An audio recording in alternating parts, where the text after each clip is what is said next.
Hello, my name is Damon Friedman, co-founder and president of SOF Missions.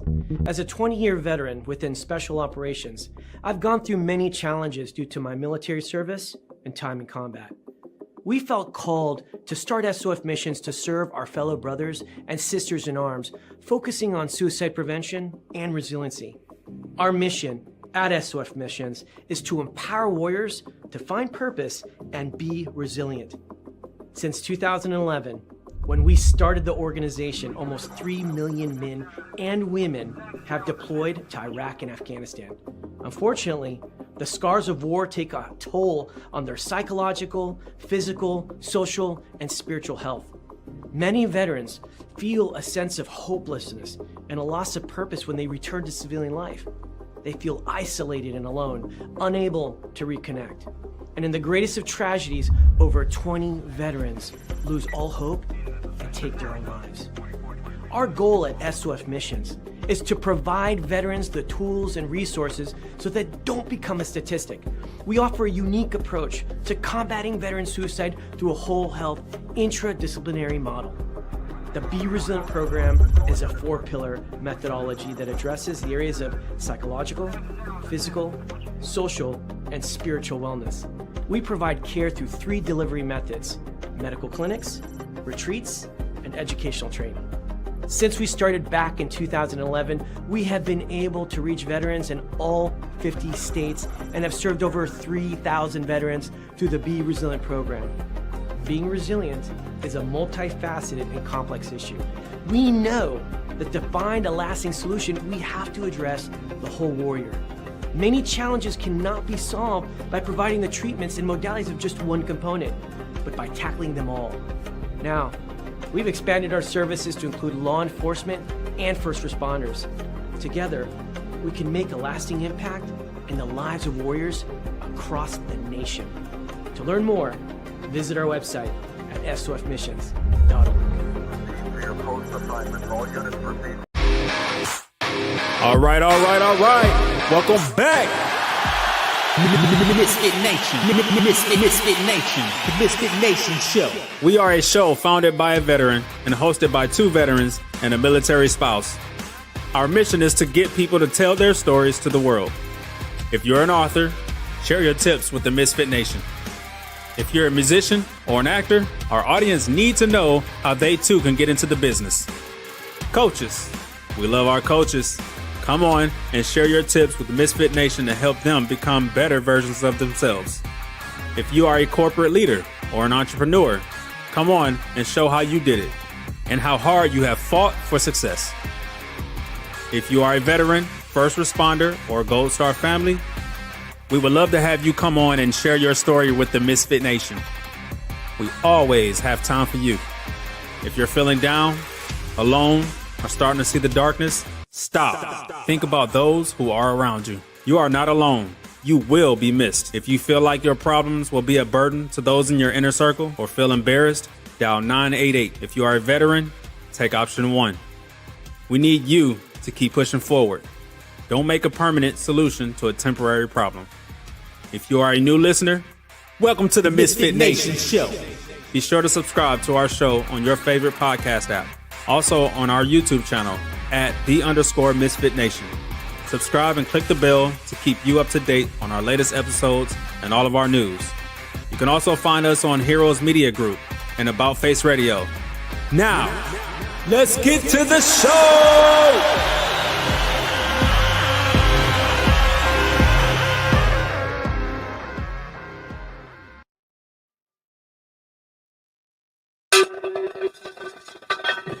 All right. Welcome back to the Misfit Nation show. It's your Thursday after dinner show. We know you have other places you can be and other things you can choose to do, but you choose to hang out with us right here on the Misfit Nation, and we appreciate you for that.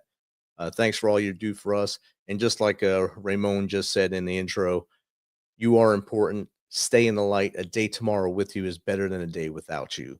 Just keep that riding there. Call us if you need us. We're here for you. Tonight, we remember Patrol Deputy Antonio Alamon from Dona Ana County Sheriff's Office in New Mexico, and to watch July 8th, 2025.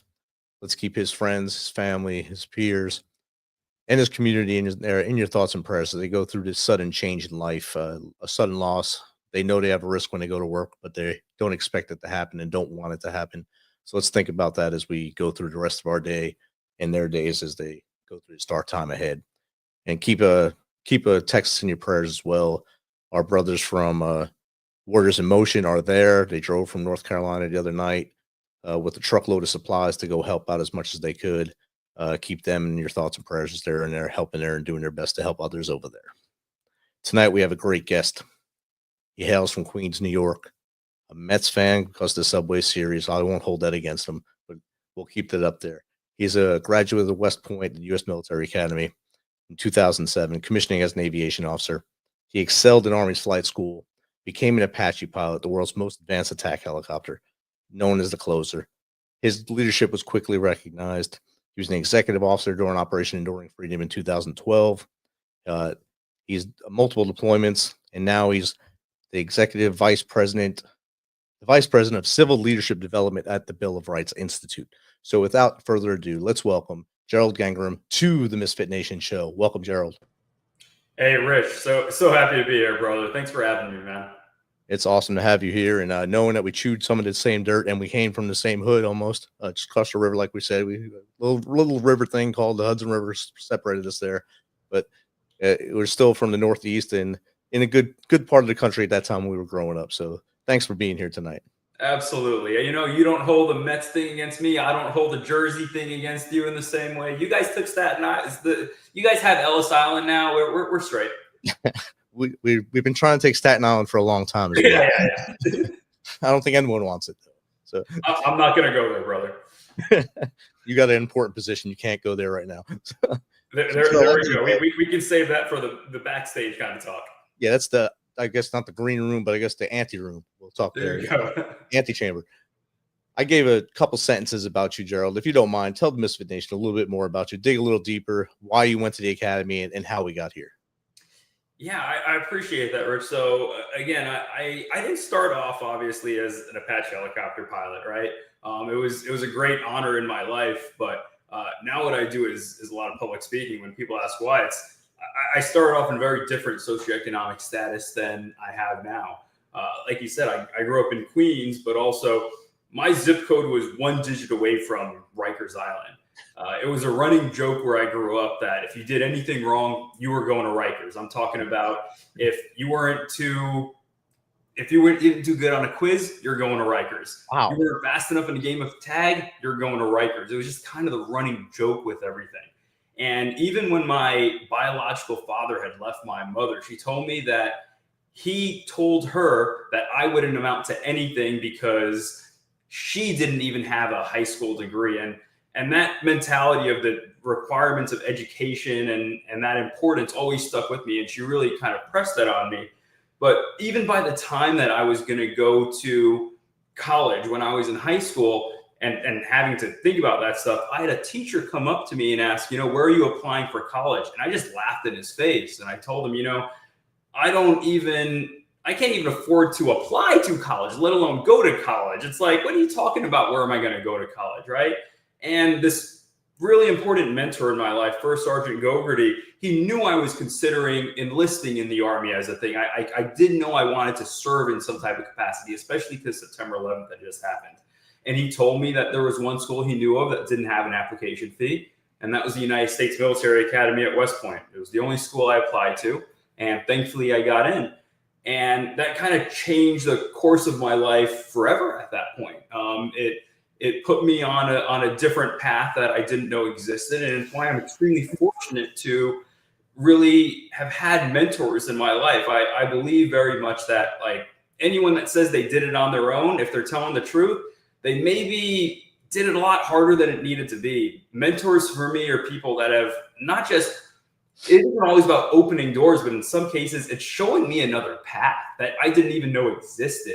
And for that, I've always been extremely grateful and fortunate, because every step on my journey, as difficult as it was at any point, I had someone else show me another way of doing things that I didn't know existed. And it's been a tremendous blessing, even in those dark moments. definitely. And you hit it nail on the head there, mentors. And you really, when we're growing up, we don't realize what we have when people are trying to give us advice, because we know everything when we're younger, and no one is as smart as us. And especially as we get into our teen years, no one can tell us any different. And thankfully, you had a person take you under their wing, first sergeant, and say, "Hey, look, I got a place you can apply. Especially, it's free to apply." And that's the best line I've ever heard about someone applying there. And you got in and you fought through it, and I'm sure you had a blast there. You met a lot of great human beings that you're probably still good friends with now. Yeah, there are a lot of ways that West Pointers can stay in contact with each other, and it's also one of those. It's almost like the biggest fraternity that there is, right? And it isn't just your classmates, but it's just along the way, the people that you meet. Everyone's always. You know how bad it is in the Army, where every time you meet someone else, I know all of your listeners are probably used to, hey, you served in the military? Oh, you know my cousin Doug, right? Like, well, it's that same way, obviously, at West Point, even more so. The only thing is that it's sometimes a smaller community with some of these things where it's like, oh yeah, actually I do. So that's where it can get a little weird. Definitely. Me and Adam, the head of Heroes Media Group that the MisFitNation falls under, we went and worked the Army-Navy game this last year up in Baltimore, not Baltimore, in DC actually. And we had a blast, and just seeing the camaraderie amongst the alumni, like you said, both sides, both Navy and the Army, and it's sad day 'cause Navy won, but Army, we sat right behind the Army cadets, and it was so awesome to be there in the press box, watching it from that view, to see the camaraderie within the stands, and then the alumni joining in with them. And it's like the line never ends. The gray line never ends at that point. You know, the Army-Navy game is a great example of the relationship that the military has with not just the nation, but each other even, right? Like, you have both teams that are, at the end of the day, they may be battling on the field, but they'll shake hands and know that they will work together and die next to each other if they need to defend this great nation. And if only all of us can be that way, right? Where we know, it is completely okay for us to express differences we have in the moment with something, but then we still lock arms and we face whoever our true opponents are instead of each other, right? Like it's that the whole Army-Navy rivalry is that whole sibling rivalry, right? Like, we'll poke fun at each other all the time, nonstop, especially when it comes to a certain week in the year. But if anyone else mentions how, like, it starts picking on our little brother, then no, that's my role. Now we're going to gang up on you. Yeah, only I can make fun of you. Exactly. He's my special little friend. Good. No offense, Navy and Marine fellas, but that's who we're talking about. Thanks. Oh yeah, no, I mean they're cool with it. I'm sure. Like, I got a pack of crayons that I keep on me anytime that a Marine I know might get hungry. Never want to forget about them. Any specific flavor, or is it the 36 flavor one? I've heard Crayola is the best, but I can never attest to that. It's funny. I have so many great friends, and when I really mean that, I mean like people that the first people that I would call in my life when something was going wrong or I needed advice, a sounding board, just someone to laugh about something with. They're Navy and they're Marines and stuff like that. And so for all the grief I give them, it is really out of love. That's outstanding. And you mentioned education earlier as well. The statement your biological dad said to your mom, she did not make it through high school. And that left that indelible mark in your brain to say, look, education is important. And now you give that back. Now, explain to MisFitNation, how do you do that now?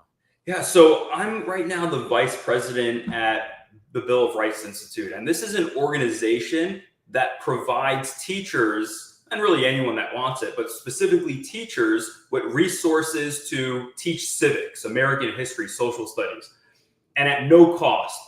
And I want to highlight that, because when I mean resources, I mean that we serve over 80,000 educators right now. We reach more than 8 million students.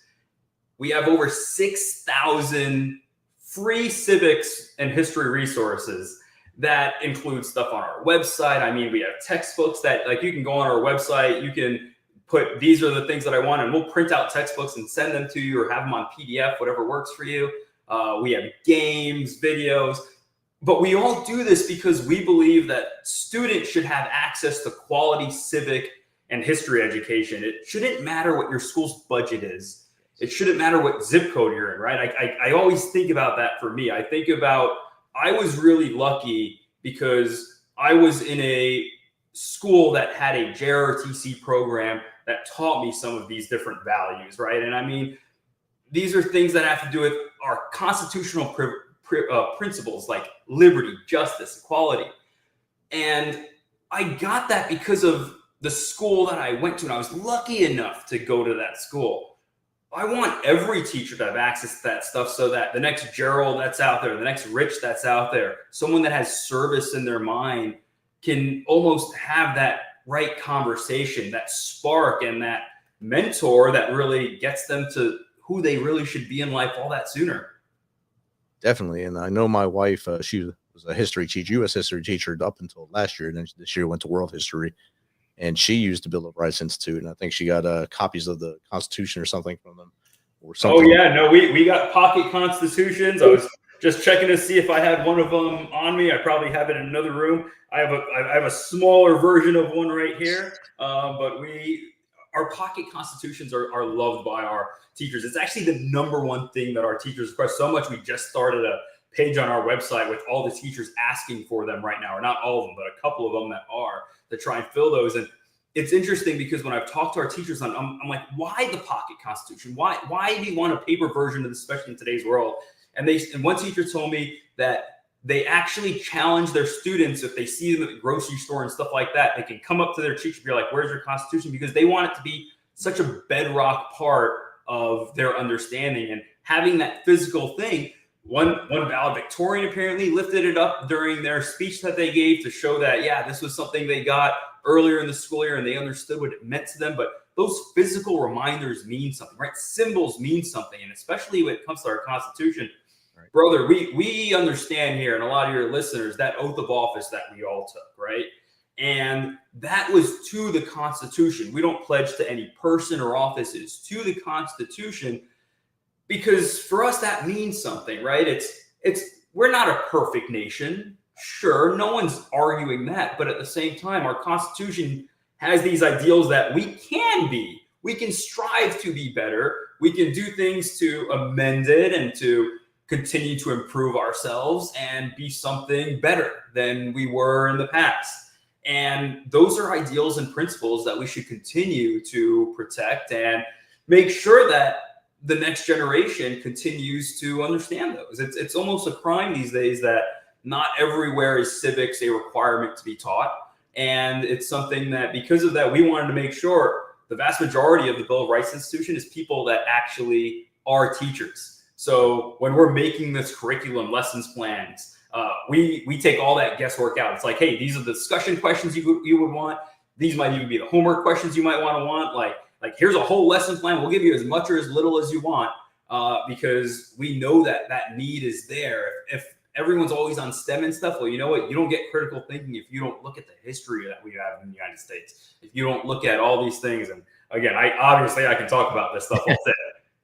And you're right. You're hitting a home run with this, because if you just look at modern times now, if you watch an interview of a person that's on the street right now and they ask them a simple question based on civics, their answers are just off the wall. And sometimes I think it's staged, but then I realize this is real. These are what these individuals believe, and it's just drives me bonkers knowing that when I was growing up, it was put into our heads what civics was, what your social responsibilities were, what the Constitution is, and history, and like you also hit earlier, service and having that purpose to serve, and that's not there right now. And I think we got to bridge that gap.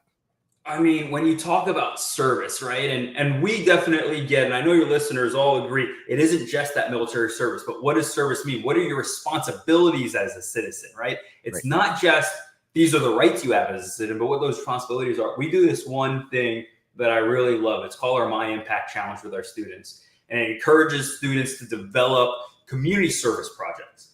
And I'll tell you, these are, again, constitutional principles, that liberty, justice, and equality. But our winner this year was a team from Texas, and they developed a program to teach tennis to children with disabilities.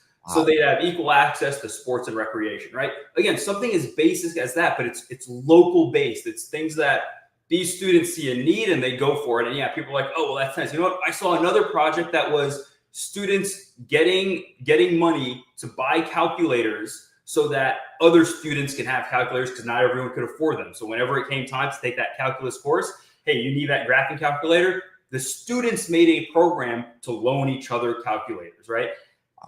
That's what I'm talking about. That's stuff it isn't about, oh, now I'm a leader and how am I going to continue to climb over other people, right? It's a servant leader. It's how can I put myself down to raise others up on my back, on my shoulders, right? And it's so encouraging to see that for people that are always thinking, oh, I don't know what's going to happen to the next generation. This whole like good times are going to create weak people and stuff. I'm telling you, it's very encouraging to see that when people understand our history and they get exposed to this civic mentality and that responsibility as a citizen, people do, I believe, rise up to the occasion, no matter how young they are. And I feel the younger they are, the more empowered they feel because they still know they can make a difference. They haven't got everything put on burden with them of this is just the way it has to be. And that's a wonderful thing to see. And definitely, if they haven't been polluted with the burden side of it, they understand that it's a gift they have, they can give back, and you can't take it with you to the grave. And you have to be able to, any knowledge you have, give it back and just keep learning that, like you just said, local is very important to me. And I put it in my book, 13-Step Guide to Success.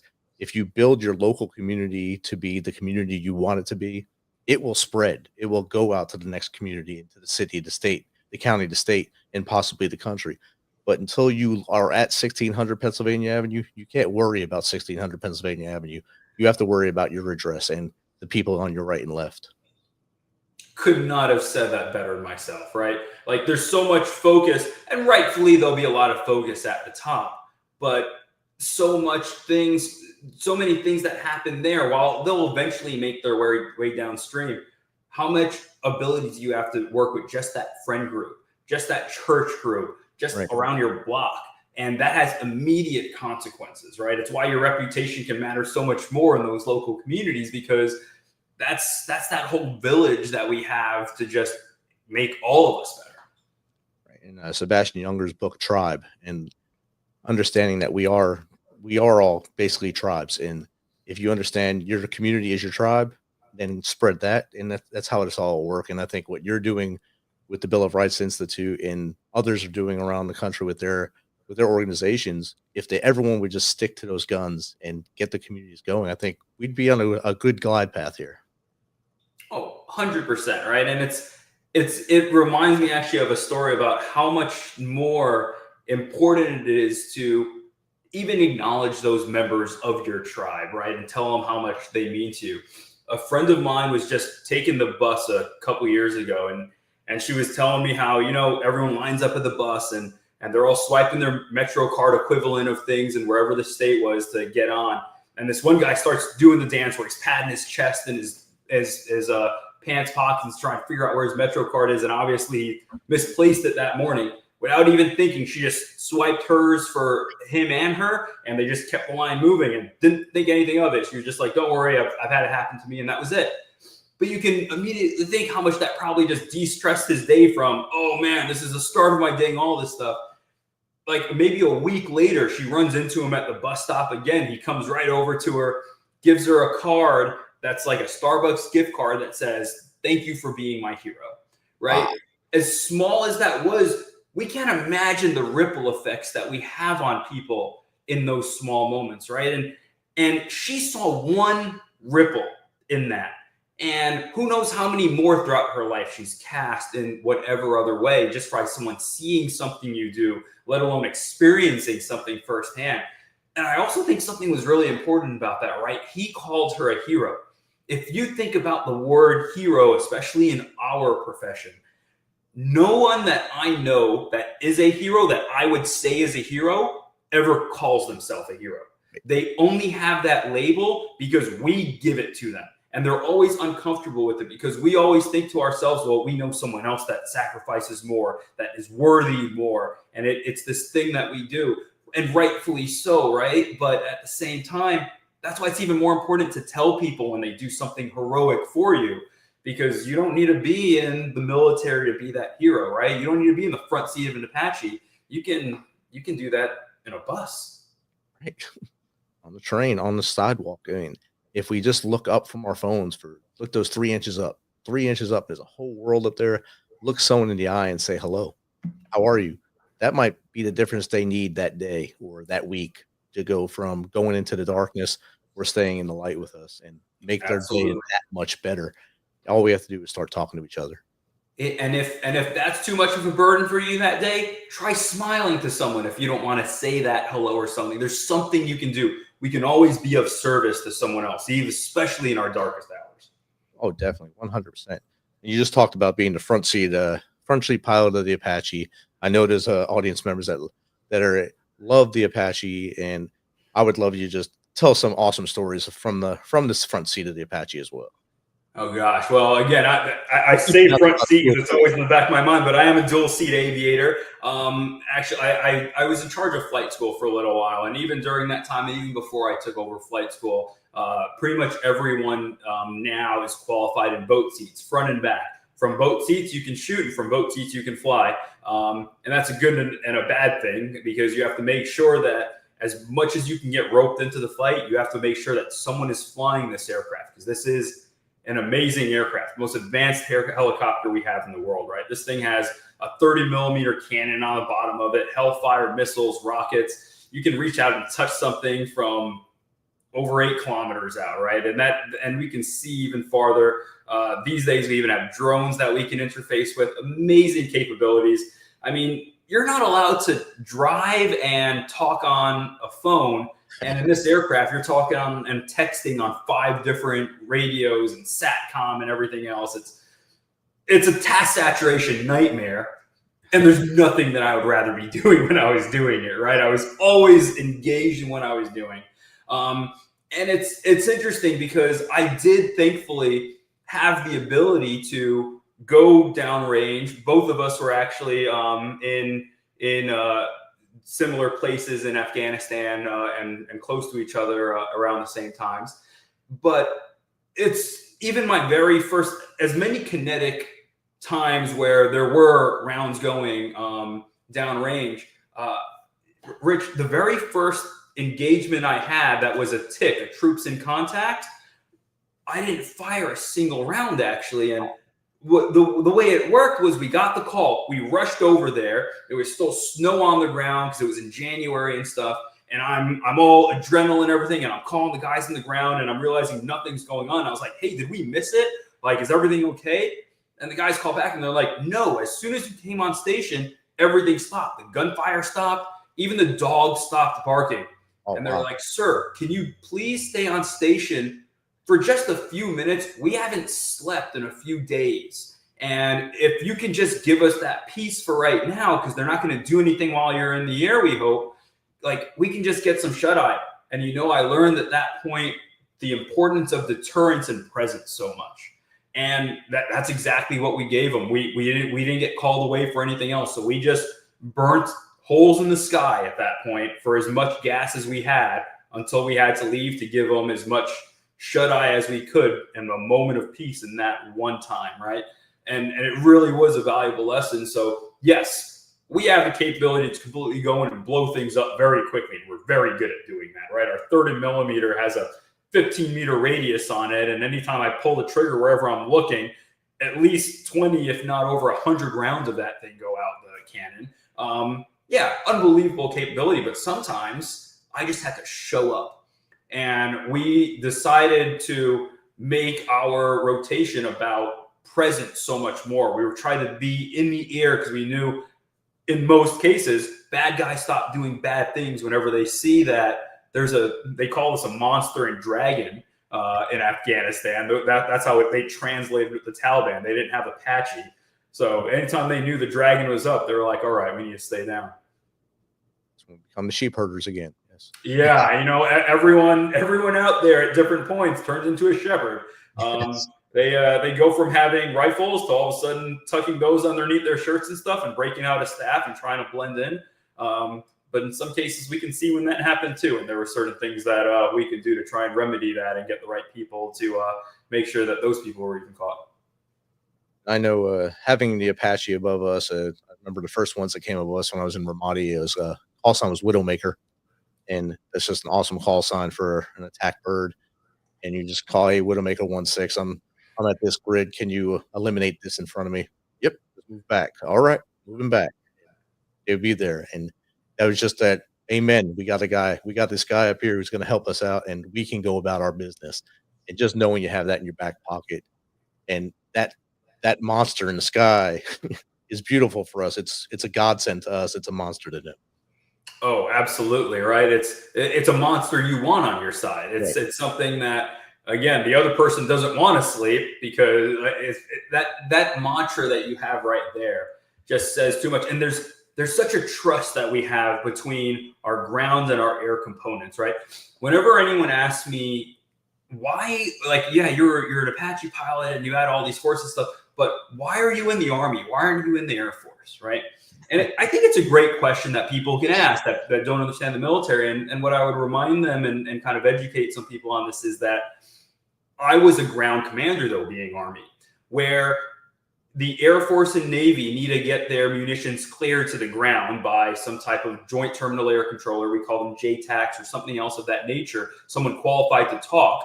In my case, Private Smith could grab that radio and say, help, and I could clear those munitions to the ground. I could even clear the Navy and Air Force guys that were higher up to do their things, and we could work in concert together because I was still that Army ground commander. And that's why I don't think the Army's ever going to get rid of its aviation component, because at the end of the day, the Air Force, technical and tactical experts, and what they do, we need them to do it.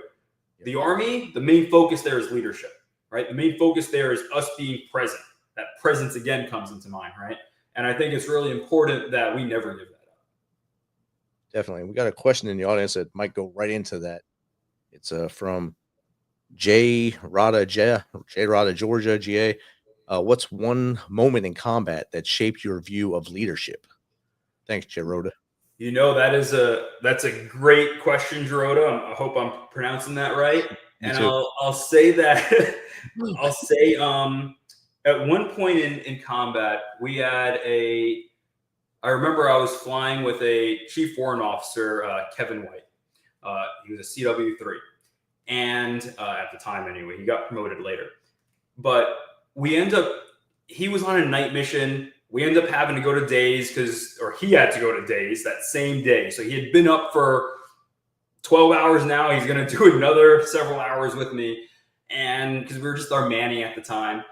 He's not complaining about it, though. I say, hey, don't worry. We're going to mitigate risk here by you flying with me and stuff. All right, we're good.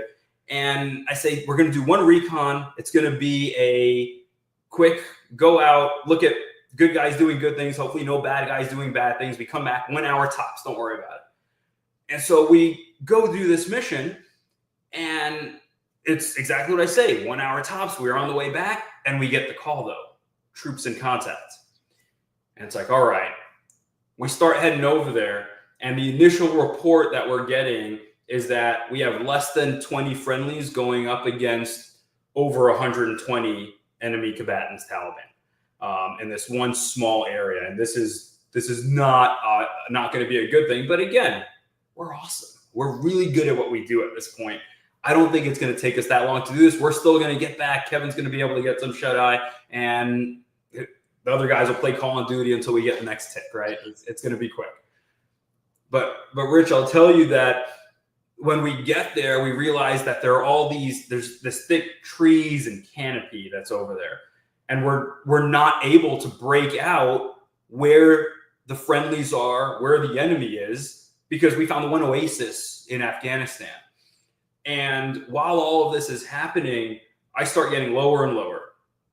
And Kevin's working as much as he can in the front seat, trying to break things out, all these sensors that we have, these $1 million pieces of equipment that aren't doing anything through jungle canopy, it feels like.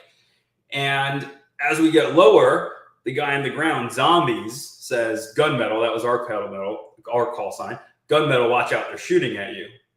I respond back, Roger, Zombies, when they're shooting at me, are they shooting at you? Kevin then responds to me, "Sir, I know what you're thinking, and I agree." So at that point, everything was in a fog of war. Like I said, we couldn't see anything. I even felt at one point the guys on the ground were maybe even shooting at each other because of just this chaos that was going on. So I realized that those guys on the ground, they saw that dragon up there. When I came low enough, they figured, hey, let's try and slay a dragon. So I was the perfect distraction.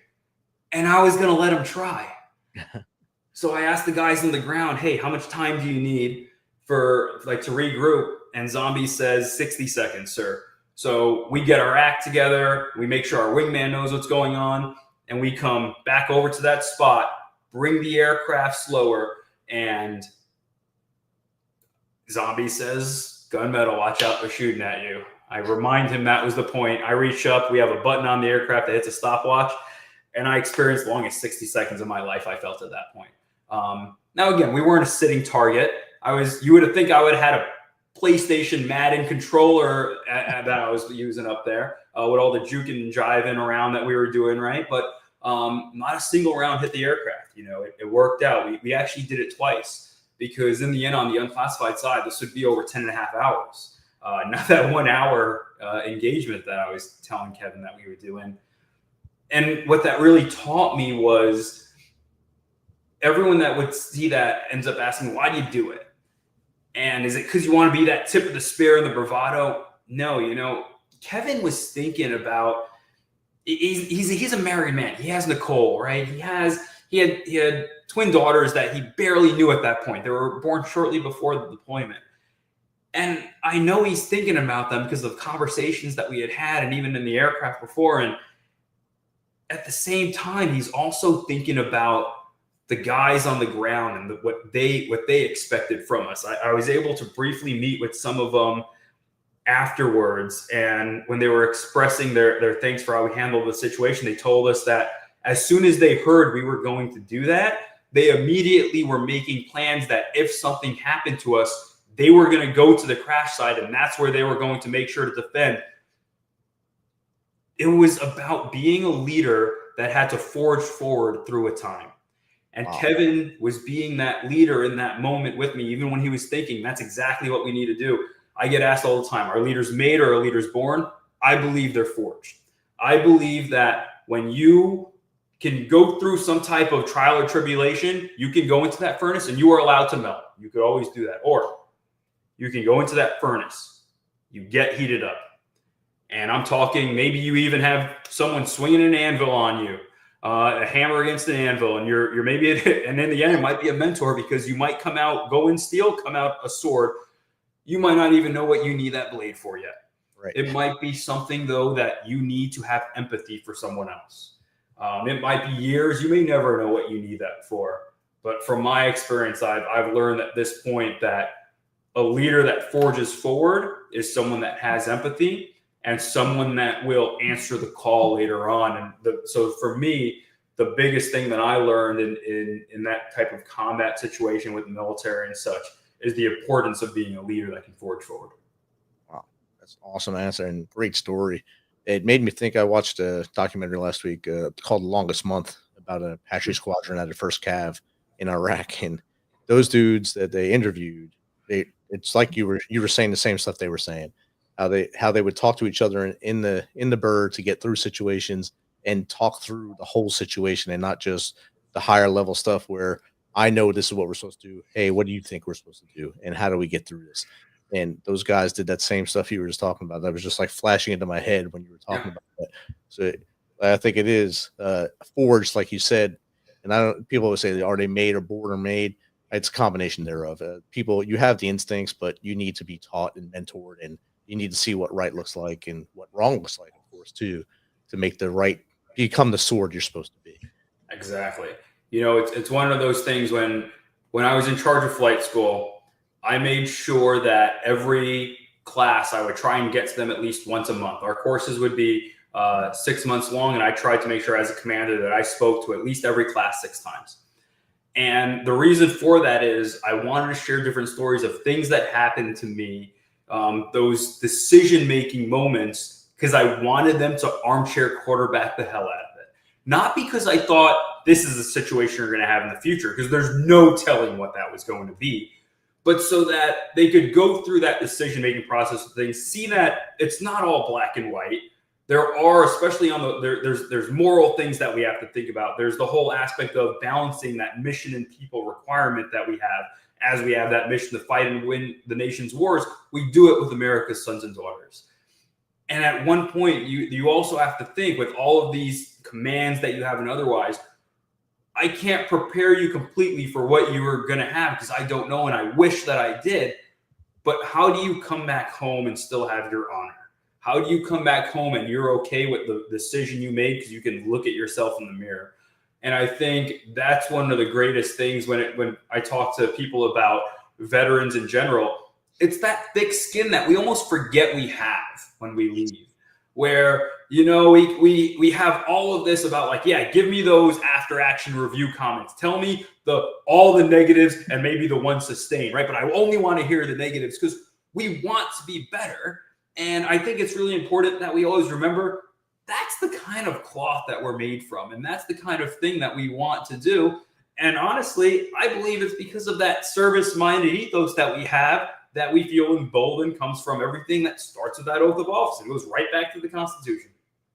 It's a full circle moment almost every time. And definitely you have to have that mentality to know where it starts and where it comes back to make sure that we're on the right glide path in life, and the right glide path for the next generation. With what your efforts with the Bill of Rights Institute, you're helping the youth, and the youth is where it is now. And that's the leaders of tomorrow. That's where we have to make sure that they're on that right path. Our time to lead is already shined and shown for most of us. What we can do now is make it better for the next generations, to make sure that they have that leadership mold in place to lead from the local level up to wherever they want to go to from there. If they want to go to the hierarchy up there and on 1600, let them go. But if they want to make sure their community or state is awesome, stay here and do it. Absolutely. And, you know, I couldn't agree more. And it's one of those things that, for me, when I joined with the Bill of Rights Institute, I was someone that they wanted to have even try and bring more veterans into conversations with things, because we know the importance of getting them in front of our students that are in the classroom and arming those teachers with a different story, not because we're promoting the military, right? But it's because we're promoting service, and you can't get any more service-minded than that. Our Honoring Service web series, where I talk to veterans about what service and defending the Constitution means to them, those videos have already gotten thousands of views. And for me, that just shows more and more how people want to see this. People know that there's all these inauthentic leaders that we're surrounded with, or that we're seeing on TV in different ways. That doesn't have to be what we accept. And service doesn't have to be in the military, because all these are also veterans that are still serving. They're still trying to figure out, how do I give back? How do I make my community, whatever community is defined as for them, that much better? Oh, definitely. And I love the message, and I love the whole concept of the Bill of Rights Institute. And there's other organizations that are doing similar things without the Constitution base, but trying to get the mentorship into the schools. And I think if we all start staying towards that line, man, I'd love to see the finished product. Oh, absolutely. We're doing a debate program here in a couple weeks in Philly that I'll be speaking at. And again, debate and leadership. And it's so interesting. One of the things that we want is we want people to argue in the classrooms.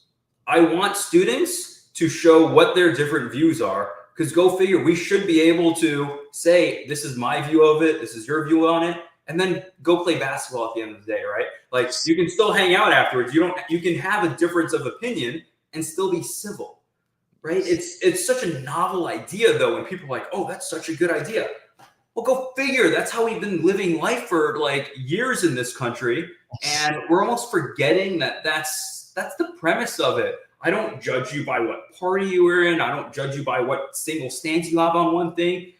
I want to judge you on the character and the man and woman that you are, right? Those are things that do matter.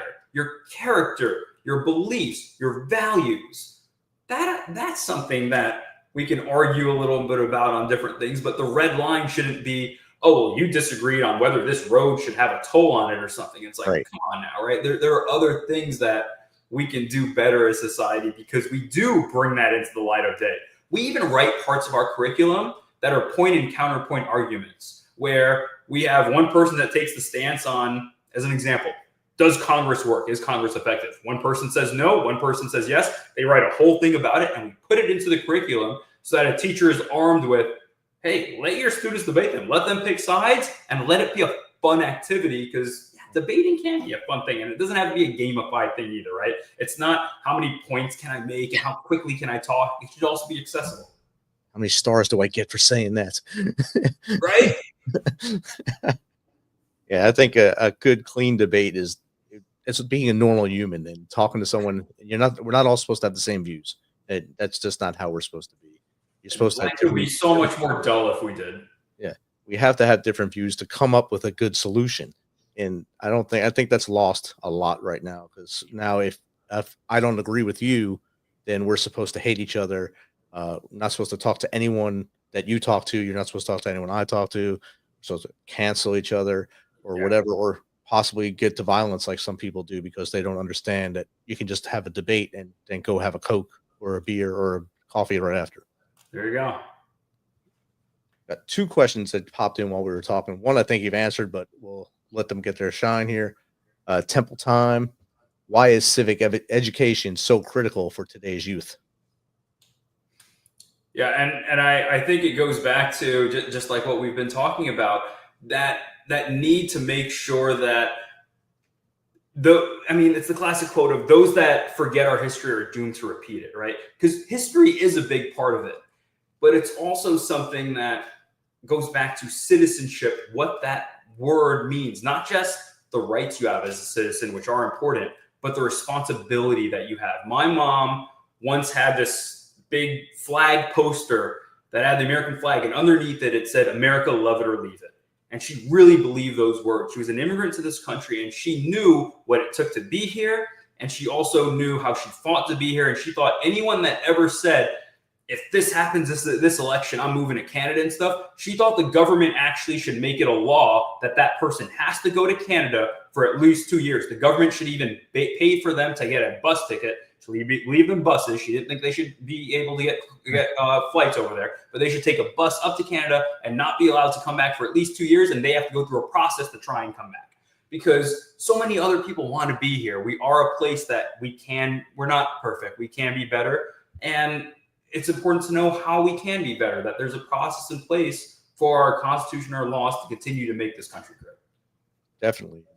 I like that you said that we are not perfect. We're not a very old country. If you look at the concepts of that, 250 years coming up, brother. We're excited for it. It's amazing. We are at 250. We've had our ups and downs so far, and we're learning from those ups and downs. We got to learn from our history, like you just said, and try not to repeat those same mistakes. Yes. And move forward, learn and move forward, and keep striving for success and stack victories. I think that's where we need to be going. And the last question we'll take from the audience is this is a pretty good name here, Dong Gong 5. What message do you have for other veterans looking to serve their communities post uniform? That is a great question. And I would challenge any veteran that is even having that question to start small and see how quickly that you can't stay small. It's almost a challenge for a veteran to do anything at a small level. It's like almost asking a veteran to shrink. You even hate the word. As soon as you tell them to do it, it's like, no, I can't do that, right? Like that's not me. So I challenge you to try and do it. Try small and see how quickly you need to go from there. And I mean, just taking an interest in one person can make all the difference. You talked even in your intro, Rich, about the mental health struggles that we all have. And I'll tell you that I had a traumatic brain injury that caused me to have to be removed from military service, and I retired because of that. But when I was going through my recovery process, I went through some really dark times. I didn't even know my name when I first woke up. So it took a couple years of going through that. And at one point, when I'm doing somewhat better, but still not in a good place mentally. I was physically better, but there was a lot going on cognitively. I had helped out a mentor, really a supervisor, a former supervisor of mine. I'd helped him get a job that he really wanted, and it was his dream job at the time. He got it, and he was really happy with it. And he wanted to take me out to lunch on his first day to celebrate, and that's what we were doing. But he could still sense that something was off with me, and he was very blatant and blunt about it. And he said, I owe a lot to you, and my family does too. And if you can't stay alive for yourself, then what I want you to know is don't rob the world of Gerald. Those were his words to me. Don't rob the world of Gerald, because with everything you've given me and your family, imagine what you can keep doing if you stayed alive. And I wish I could say that was the turning point and I never had those thoughts again. But for me, it was more of a roller coaster than that. That really was a large turning point, and a significant one that stuck with me, though. And I think about if every veteran did that, took that interest in one other person, and I'm not saying it has to be another veteran. I'm saying it can go young, right? Figure out how you're talking to that next person that needs a mentor, that needs that first sergeant to tell them, hey, by the way, did you know that the United States Military Academy doesn't have an application fee? Imagine what happens then, right? It goes back to that ripples. Right. In 2020, there was the pandemic we all went through. The West Point graduation was on for everyone to see because of it. And I'm watching it on TV like everyone else, because that's the only thing to do in 2020 around that time. And as they throw their hats in the air after the president is commissioning everyone and stuff, my phone rings. And it's a cadet on the field. And they explained to me that 5 years ago, I had talked to them about something. I couldn't even remember the conversation. But 5 years ago, I had talked to them. It had changed their life, made them want to become an Army officer and go to West Point. And this was them fulfilling that. And they wanted me to be the first phone call they had. Wow. Those ripple effects. You don't know what that one conversation is going to be. So if you want to be a veteran or anyone that's listening to this and wants to help and serve in some type of way, try and start small and see how addicted you get to just wanting to help more and more people. Don't run yourself into the ground doing it, because that's the other challenge, because you can see how much of an impact you can have. So pace yourself. Yeah, definitely. And that's the other thing that, like you said, veterans like to go big. They like to go as big as possible, and they have a hard time saying no. Yes. People say, can you help us with this organization? Can you help us with that organization? We have a disease that says say yes, and can't isn't in our vocabulary. So we have to keep saying yes. But like you just said, you wind up stretching yourself so thin that you forget about the main purpose is to help one to be one. Mm-hmm. And then once you get that one help, then maybe go to two. Don't just try to start off with 150. Stay small as long as you can, and then start scaling. 100%. All right, Gerald, we've ran through 52 minutes pretty quickly here. Wow. It's good conversation. I can't complain about that. But as we start to close here, what's the best way for someone in the audience to get in contact with Gerald, to either have them on their show or maybe just pick your brain? Absolutely. I'm on Facebook, I'm on Instagram, I'm on LinkedIn. Thankfully, I have a pretty unique name as Gerald Gangaram. I'm the only one out there right now. So feel free to Google me and you'll come across my website, or otherwise send me a message through Instagram or my website, and that'll be the easiest way. You can also find the Bill of Rights.org, the Bill of Rights Institute.org. We have our website up there too, and you can see our curriculum. Like I said, it's free. There's no paywalls. You can go and you can search whatever you want with history or otherwise. If you're looking for something to prove a point to someone else, we have everything right now through, I believe, at least the Obama administration, in terms of as we're continuing to figure out what's history now, even in the current days. So please, by all means, I love talking to you, Rich, and any other viewers that may want to connect. I'm all for it. Outstanding. I've been sharing your links throughout the show in the chat, and I have your website going across the bottom right now. So hopefully those who want to get in contact with you can, and those who want to win at Jeopardy, go to the Bill of Rights Institute. Yes. Get in there, get those Jeopardy questions in there, because otherwise you'll be sitting on the couch saying things like baloney or something when the answer comes up there. Alex, 1,000 thanks, whatever. And love it, Rich. The last question we ask our guests before we let them go, let them have their night back, is what's 3 things the Misfit Nation can start doing tomorrow to be better humans. To be better what? Humans. Oh, wow. To be better humans. I think remembering that you're already a success as a human. I think it's really simple to forget that you've already had success. I don't care if it was learning to tie your shoes, asking someone on a date, doing good on a test, getting a job you wanted. You've had success. And there might be moments where it feels like you're a failure, but don't let that one day make you think your entire life is a failure. You're not always having to look up. If you look behind you, you'll see that you've walked a ton of steps. So I think that's where I would start definitely first. And I'd also like people to remember that, don't forget to forge forward. Yes, you can choose to melt, but a lot of the people listening to this, especially, we're all cut from the same cloth, and we have that leader, warrior mentality and ethos. And we go into those fires, and even the mental ones we need to go through. And we're going to come out that much better for it if we recognize that this is another story to tell. Yeah, some of us are really sick of having so many stories to tell, and we'd rather someone else have them because we don't need any more for ourselves. But I think it's even more important to take stock of that and keep that in mind. And finally, keep reaching, right? Don't be afraid to draw your entire life out in pencil and then erase it along the way.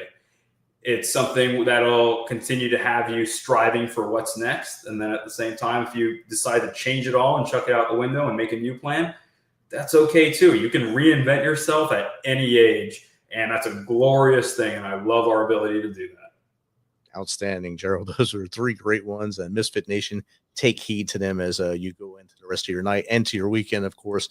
So most people do have work tomorrow. Some of you will probably not work tomorrow and find ways to do other things around your house and knock off that honey-do list or whatever you have to do to stay out of trouble at the house. But Gerald, this has been great hanging out with you tonight. Thanks for taking some of your time to hang out with the Misfit Nation. Appreciate you, Rich. Thanks to all your listeners. Outstanding. Have a good night, everybody.